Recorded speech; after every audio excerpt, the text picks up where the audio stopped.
The CIA Tibetan Program was a nearly 2 decades-long anti-Chinese covert operation focused on Tibet, which consisted of political action, propaganda, paramilitary and intelligence operations based on U.S. government arrangements made with brothers of the 14th Dalai Lama, who was not initially aware of them. The goal of the program was to keep the political concept of an autonomous Tibet alive within Tibet and among several foreign nations. Although it was formally assigned to the CIA, it was nevertheless closely coordinated with several other U.S. government agencies such as the Department of State and the Department of Defense. Previous operations had aimed to strengthen various isolated Tibetan resistance groups, which eventually led to the creation of a paramilitary force on the Nepalese border, consisting of approximately 2,000 men. By February 1964, the projected annual cost for all CIA Tibetan operations had exceeded $1.70 million. The program ended after President Nixon visited China to establish closer relations in 1972. The Dalai Lama criticized this decision, saying it proved wholeheartedly that the U.S. never did it to help the people of Tibet. In the fields of political action and propaganda, the CIA's Tibetan program was aimed at lessening the influence, capabilities, and territorial scope of the Chinese regime. Particularly, the United States feared communist involvement in the region. A 1957 report on logistical issues indicated increasing trepidation that the Chinese would escalate their communist presence in Tibet. The spread of communism in the international community was a huge concern for the United States. The CIA considered China's interest in Tibet to be a threat for multiple reasons. A 1950 memorandum noted that some of the reasons stemmed from a notion of bolstered sovereignty and a motivation to forge a bulwark against possible invasion by Western powers via India. However, they also believed that China would use Tibet as a base for attacks against India and the Middle East in the Third World War.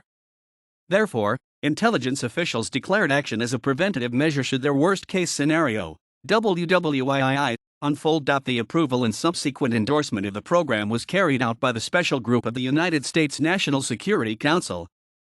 The program consisted of several clandestine operations bearing the following code names: St. Circus, cover name for the training of Tibetan guerrillas on the island of Saipan, and at Camp Hale in Colorado; St. Barnum, cover name for the airlifting of CIA agents, military supplies, and support equipment into Tibet; St. Bailey, cover name for a classified propaganda campaign. Chinese-Indian relations also played an important role in framing the CIA's operations. Due to Tibet's geographic location between the two countries, it was strategically important. The CIA released numerous reports assessing relations. The CIA monitored the relations between China and India in various ways, including media such as newspapers and radio broadcasts that reported on the changing relations between India and China. In October 1954, for example, a report was filed by CIA analysts concerning Indian Prime Minister P.T. Jawaharlal Nehru's visit to China. It assessed what the two countries might or might not agree to from a diplomatic standpoint. Following the month-long Sino-Indian War of 1962, the CIA developed a close relationship with Indian foreign intelligence services in both training and supplying agents in Tibet. The CIA worked to strengthen the Tibetans against the Chinese communist efforts.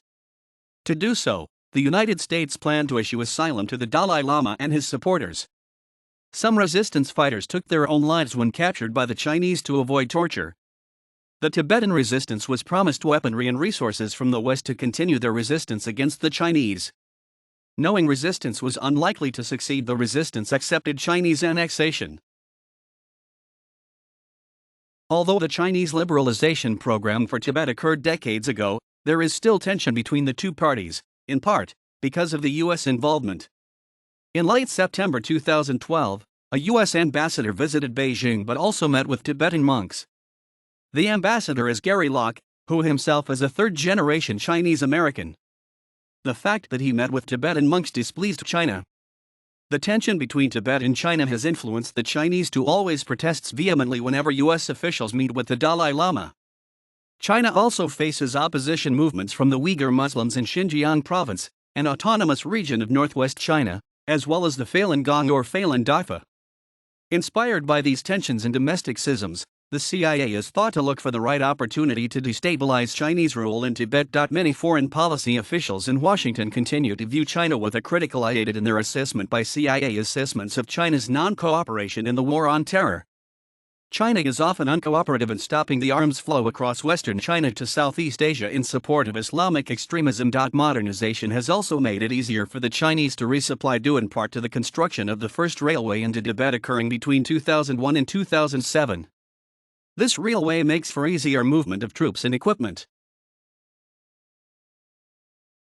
The following table illustrates the costs of the CIA's Tibetan program in 1964.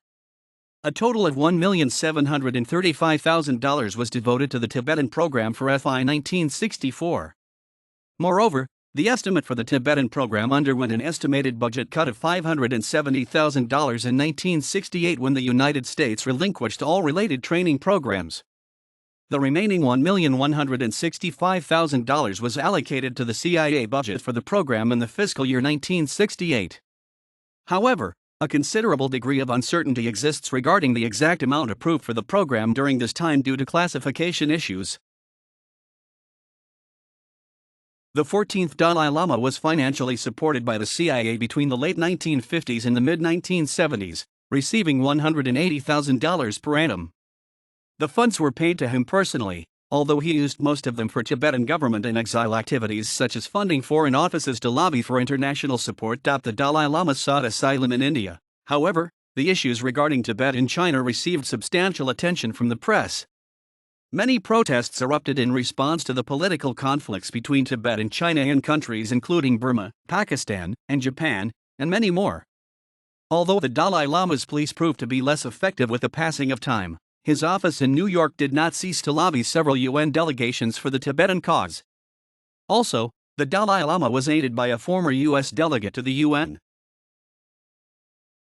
In his 1991 autobiography Freedom in Exile, the 14th Dalai Lama criticized the CIA for supporting the Tibetan independence movement not because the CIA, cared about Tibetan independence, but as part of their worldwide efforts to destabilize all communist governments. In 1999, the Dalai Lama claimed that the CIA Tibetan program had been harmful to Tibet because it primarily served American interests, claiming once the American policy toward China changed, they stopped their help. In this time with the CIA supporting the Tibetan people, it was the CIA and American policy to keep the Chinese occupied with resistance, or as the CIA put it, dealing with them would be a nuisance and keep the Chinese busy. The CIA's involvement in Tibet was never focused on it becoming independent from China but to gain intelligence on them and fight communism.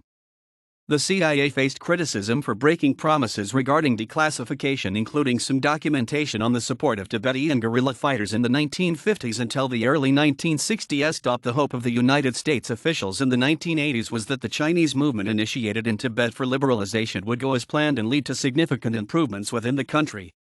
Some declassified documents recently released show intentions that were utterly opposed to the one in Beijing, including barring violent protests and arresting large amounts of Tibetans in the Qinghai province on the border of Tibet. In 2009, President Barack Obama faced criticism for postponing his meeting with the Dalai Lama, marking the first time a U.S. president had canceled a meeting with the spiritual leader in over 2 decades.